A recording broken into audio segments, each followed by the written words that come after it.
Buenas tardes. El día de hoy presentaremos el informe final del curso de econometría, donde aplicamos el modelo CA CAMPM y el modelo del portafolio óptimo de Mahalanobich, utilizando datos reales del mercado accionario colombiano entre los años 2014 y 2015. Trabajamos con 4 activos, los cuales son Nutresa, Argos, Bancolombia y Sura. Los integrantes del grupo son Juan Julián Martínez y David Cortés. El profesor es Jaime Vergara Incapi. Eh, a- Aquí vamos a dar una breve descripción de las empresas que escogimos. La primera de ellas es el grupo Nutresa, líder en alimentos procesados y tiene unas ventas netas para el año 2023 de 18,7 billones y una presencia en 14 países, destacándose en categorías como cárnicos, galletas y chocolates. La segunda empresa que escogimos es Argos, conglomerado de infraestructura, cuarto productor de cemento en América Latina y pues se conoce más como Cementos Argos. Sus activos totales fueron por 10,5 billones de dólares y operacionales en más de 10, y son operacionales en más de 16 países. La tercera empresa que escogimos es Bancolombia, el banco más grande de Colombia, con más de 20 millones de clientes y unos activos en pesos colombianos de 37 billones. Ofrece servicios financieros completos a individuos y empresas. Y el Grupo Sura es un holding líder en servicios financieros que administra aproximadamente 17 billones de dólares en activos y pues se conoce como Sura Asset Management, con operaciones en 11 países, incluyendo seguros, pensiones e inversiones. Y pues acá vamos a ver un comportamiento de los precios de las acciones de la empresa Nutresa. Como podemos ver en la diapositiva, que en un segundo les voy a explicar. A ver un poco la diapositiva. En el eje Y podemos ver los precios y en el eje X los tiempos, ¿vale? Entonces, los tiempos en año y los precios en pesos colombianos. Eh, lo que observamos aquí es una gráfica desde el año 2014 al 2025. Lo que representa la línea azul es una serie que evidencia claramente 3 fases. La estabilidad relativa entre el año 2014 y el 2020. Durante estos años el precio osciló alrededor de 20.000 a 25.000, como pueden ver acá en la gráfica, mostrando un comportamiento lateral sin una tendencia clara. Esto indica que en este mercado las expectativas significativas de crecimiento o cambio estructural en valoración de la empresa han cambiado, ¿sí? Y pues en el inicio del cambio estructural se puede ver más que todo para el año 2020, pues que a partir del año 2021, acá en la gráfica, se observa una ruptura de la tendencia anterior y pues comienza una subida progresiva, como pueden ver en la gráfica. Y pues con unos aumentos un poco abruptos y un poco más frecuentes. Y pues la explosión del mercado se ve más que todo en los años 2023 a 2025, en donde se acelera más de forma exponencial y la pendiente se vuelve profundamente positiva, llevándose por encima unos precios de 125.000 en el año 2025, lo cual sugiere una revolución radical en el activo, viendo la tendencia negativa que tenían años anteriores. Y pues ahora respecto a la línea roja, esta presenta un ajuste tendencial no lineal, probablemente un modelo polinomial que captura el crecimiento subyacente del precio a lo largo de un plazo. Esta bondad de confianza, como podemos ver en la gráfica, indica que eh, el rango de vulnerabilidad esperada del modelo, es decir, que los intervalos en donde se esperaba que cayera el precio, en el futuro sí pasaron con cierta probabilidad. Y pues aquí está un poco de la explicación que les acabo de hacer. Ahora vamos a analizar la gráfica del grupo Argos. Los precios de estas acciones oscilaron entre 6.000 a 7.000 pesos, como pueden observar en la gráfica. también con un comportamiento un poco volátil, pero sin una tendencia clara, ya que la curva de tendencia indica un ligero aumento en ese periodo y probablemente por condiciones estables en el mercado o en el cementero y en el de construcción se vieron estas fluctuaciones.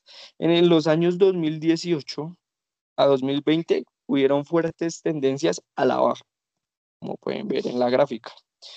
Aquí vemos una caída significativa del precio de las acciones que incluso llega a unos precios cercanos a 3.000. Esto puede reflejar una combinación de factores, como puede ser la rentabilidad, la deuda, la reorganización y pues la crisis financiera o la pandemia misma. Y pues como podemos ver, la línea de la tendencia roja eh, es una caída sostenida, podría decirse, y pues indicando que el deterioro del valor de las acciones durante este periodo. Desde 2021 al 2025 podemos ver una rápida aceleración, una recuperación en el comportamiento del precio de las acciones, debido a pues que ya había un poco más de reactivación económica de la pandemia y pues podemos ver que alcanzó unos valores superiores a 10.000, con una pendiente positiva en una tendencia a la alza fuerte, positiva, señalando un cambio de régimen en el mercado. Muy posiblemente la reactivación económica, como ya les había mencionado, y pues en las bandas naranjas nos dicen que cuán confiable es la predicción que hubo de las acciones. Como podemos ver, aunque son un poco anchas, la fase indicaba que iban a la baja, lo que indica una mayor incertidumbre, lo cual se reduce en la subida reciente, lo que sugiere mayor consenso en el mercado sobre el nuevo valor. Y ya pasamos al comportamiento del precio de las acciones de Bancolombia, que la va a explicar mi compañero.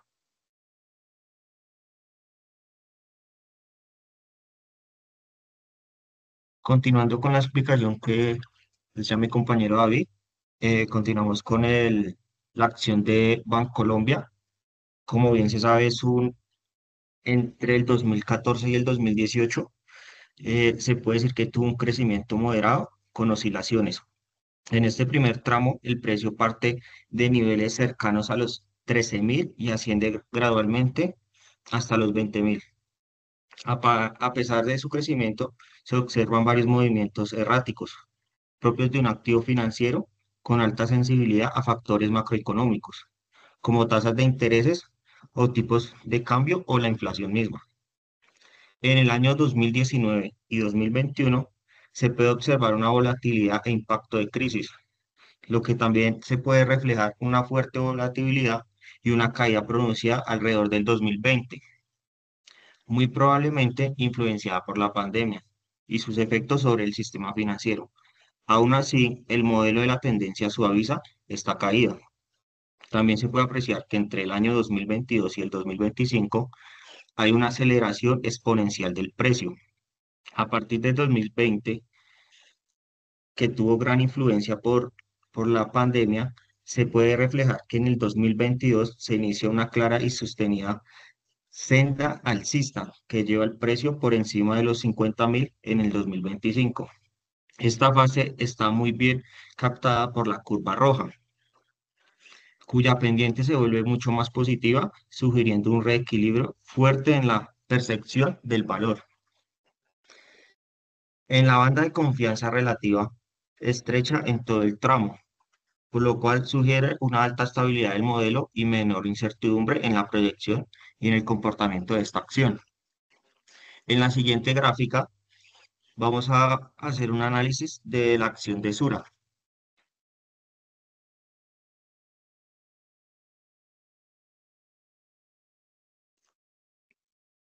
Haciendo un análisis en la gráfica de esta acción, podemos observar que del 2014 al 2019 hay un estancamiento con leve crecimiento.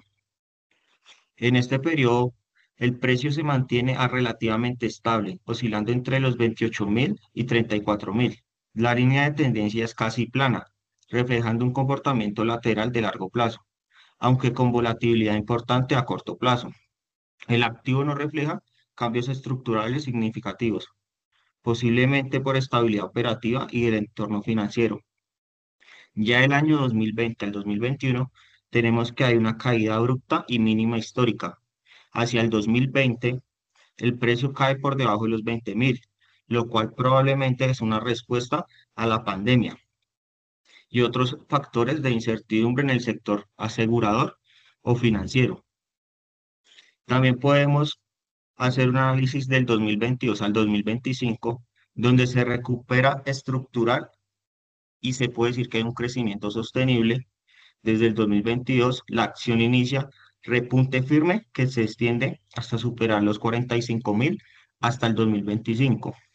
La pendiente de la curva se vuelve marcadamente positiva, reflejando un cambio de régimen en el mercado. Los inversionistas perciben mayor valor en la compañía, quizás por los resultados financieros positivos que reestructuran o mejoran el entorno económico. La banda de confianza, que hace referencia a la banda naranja, se estrecha a medida que se aproxima a 2025, indicando mayor consistencia del modelo y menor incertidumbre futura. En la siguiente gráfica, mi compañero ya les va a explicar en qué consiste el modelo CAPM.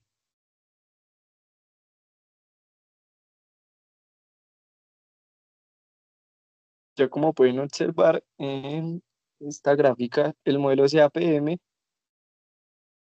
primera instancia,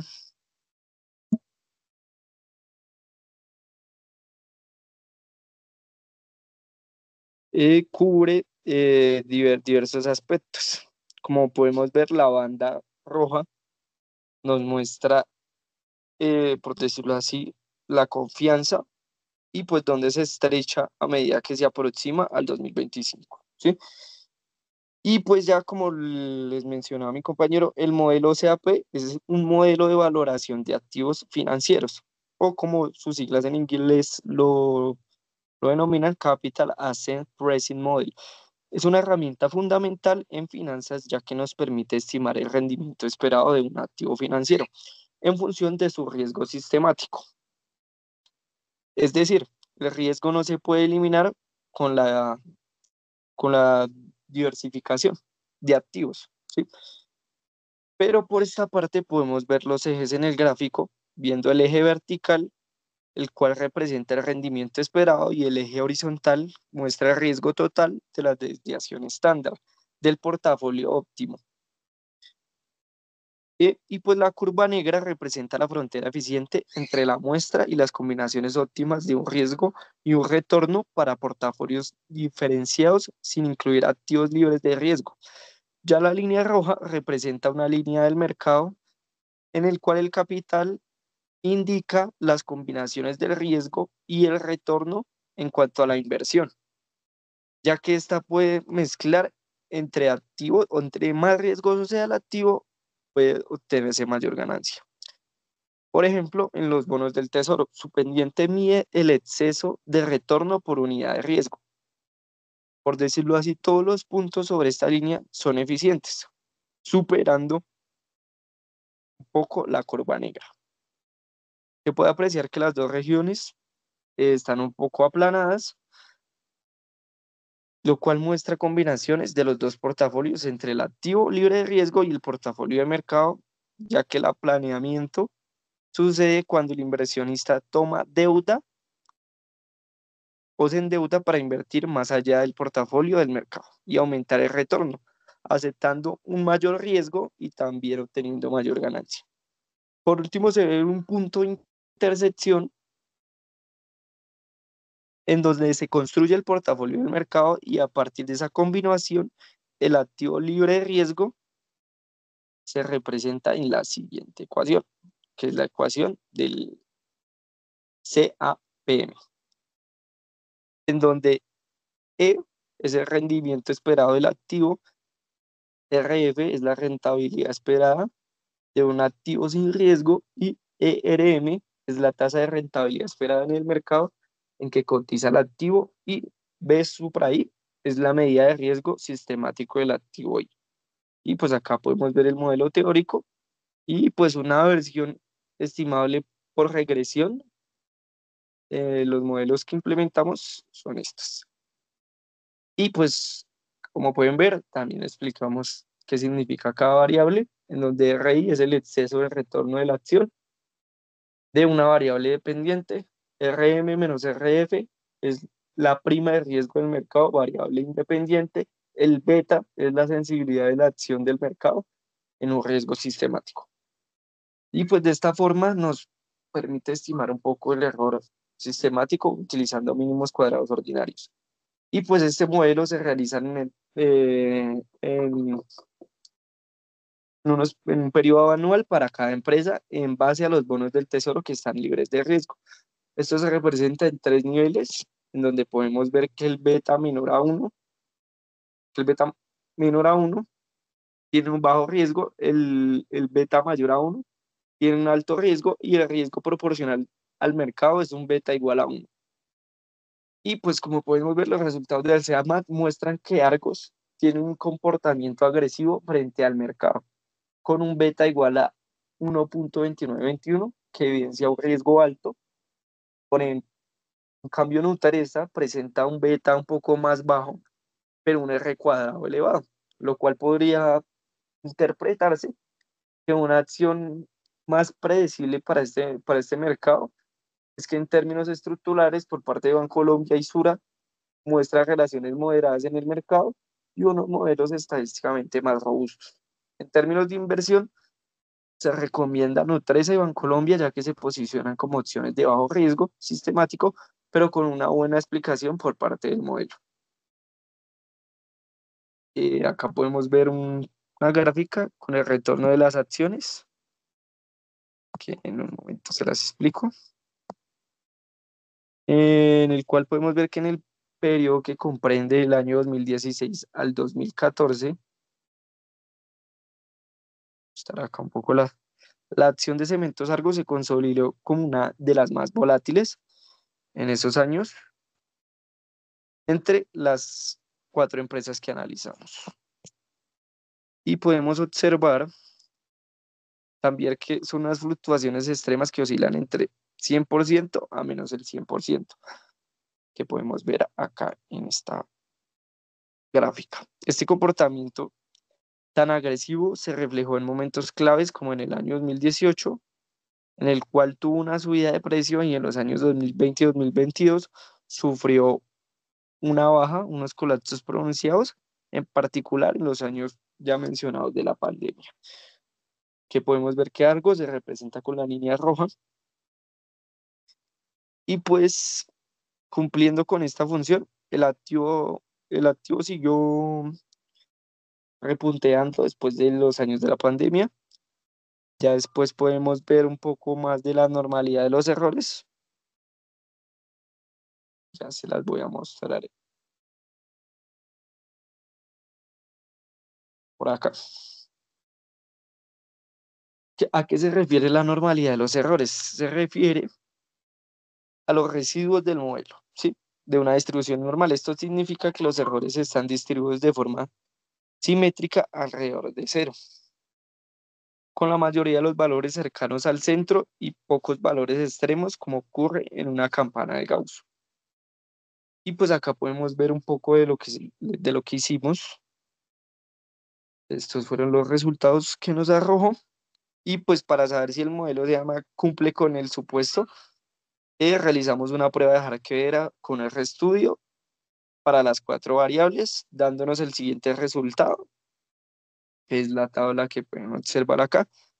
Y pues como podemos ver, las variables cumplen con el supuesto de normalidad, por lo que aplicaremos la transformación por logaritmos a los modelos individuales, quedando de la siguiente manera, que es aquí abajito donde dice correlación. Después de transformar estos datos logarítmicamente, pudimos observar que solo cumple con el supuesto de normalidad de los datos. Para dar solución a este problema, aplicamos el teorema del límite central. Este teorema establece que al tomar muestras aleatorias de tamaño suficientemente grande, mayores a 30, que sería el n, el número de datos, de una población con media y varianza infinita de la distribución de las medidas muestrales las cuales tienden a una distribución normal sin importar la forma de la distribución original.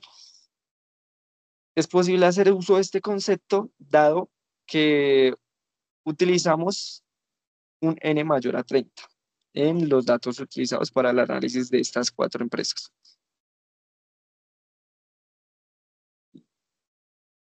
Pues mi compañero les va a explicar un poco de la heterocedasticidad. Ya en la heterocidasticidad tenemos que es la condición en los errores o residuos.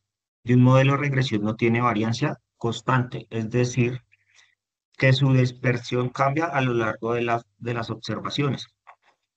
Para realizar la prueba de estrasticidad usamos el método de White, ya que esto nos permite tener en cuenta la normalidad de los errores, arrojando los siguientes resultados que pueden observar en la tabla. Como se observa en la imagen, solo dos variables, que fueron el grupo Nutresa y el grupo Argos, pasan la prueba de heterocisticidad, por lo que tendremos que corregir las otras dos variables faltantes. Se aplicaron varios métodos como transformación por logaritmos en el método de Geo-Jobson, regresiones por robustes, y arrojó los siguientes valores que pues, nosotros los denominamos que fue la corrección como tal, lo que aparece en esta tabla.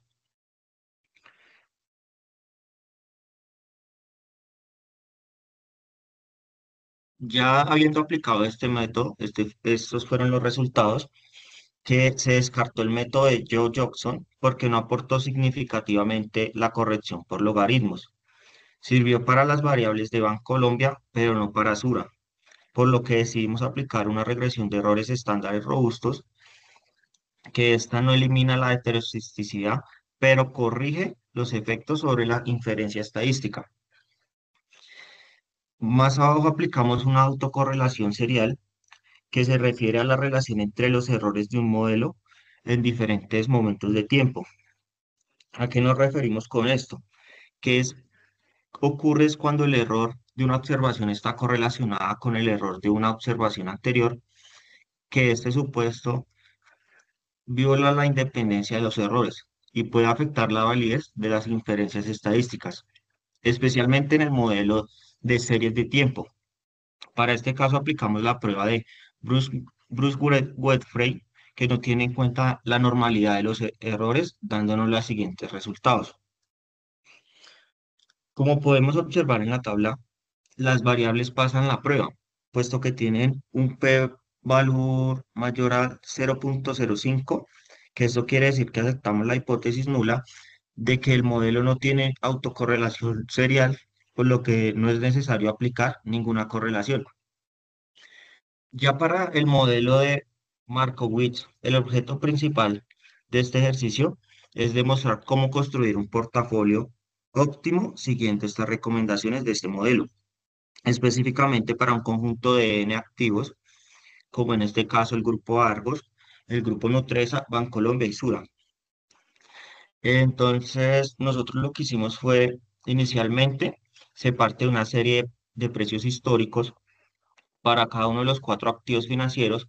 A partir de estos precios se determinan los rendimientos para cada periodo. Con estos datos de rendimiento se calculan dos medidas fundamentales para cada activo individual, rendimientos esperados, se calcula un riesgo, un supuesto clave del modelo de Markowitz, es el que la suma de las proporciones o pesos de inversión en cada uno de los activos financieros dentro del portafolio deben ser igual al 100%.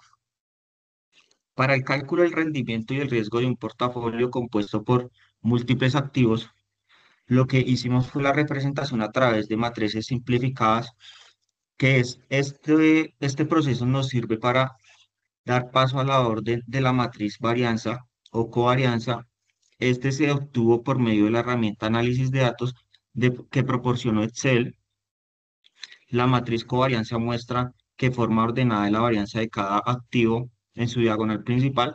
Fuera de la diagonal se muestran las covarianzas entre los diferentes pares de los activos. Como bien se puede observar en la diapositiva, que los rendimientos esperados del portafolio Se calcularon multiplicando el vector de pesos como fila por el vector de rendimiento, esperado. La varianza del portafolio también nos sirvió para averiguar el riesgo. Es simplemente la raíz cuadrada de la varianza del portafolio y la desviación estándar. Ya mi compañero les va a explicar la obtención del portafolio óptimo. La obtención de este portafolio óptimo, minimizando el riesgo, la podemos ver aquí en la tablita de aquí abajo, que también lo realizamos en Excel, con el modelo de Markowitz, buscando que el portafolio ofreciera el máximo rendimiento, pero que el riesgo también fuera el mínimo posible. Para esto utilizamos la herramienta de Solver en Excel. Al ejecutar este comando, obtenimos los pesos óptimos para cada activo que conforman el portafolio de Mahalanobis con el rendimiento máximo posible, manteniendo el portafolio diferenciado y con el mínimo riesgo posible, donde se obtuvieron los siguientes resultados. Y pues acá el rendimiento esperado y el riesgo individual está dividido por cada una de las acciones de los cuatro grupos que escogimos, que en este caso Nutresa tiene un R de 14,60%, Argos de 4,20%, Bancolombia de 9,29%, el Grupo Sura de 1,65% y pues un RI del 30,22% para Nutresa, de Argos 42,81%, de Bancolombia 22,84% y del Grupo Sura 27,80%. Y pues acá podemos ver el portafolio con unos riesgos esperados de 10,10% y de 21,81%. En la parte de abajo podemos ver los scripts de prueba que utilizamos para el desarrollo de esta actividad. Los iré pasando a medida.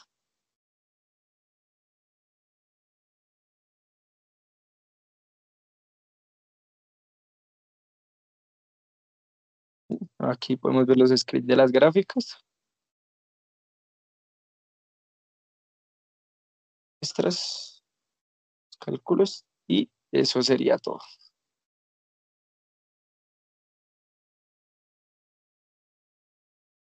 Ese sería nuestro portafolio óptimo de Mahalanobis, de las cuatro empresas colombianas que escogimos.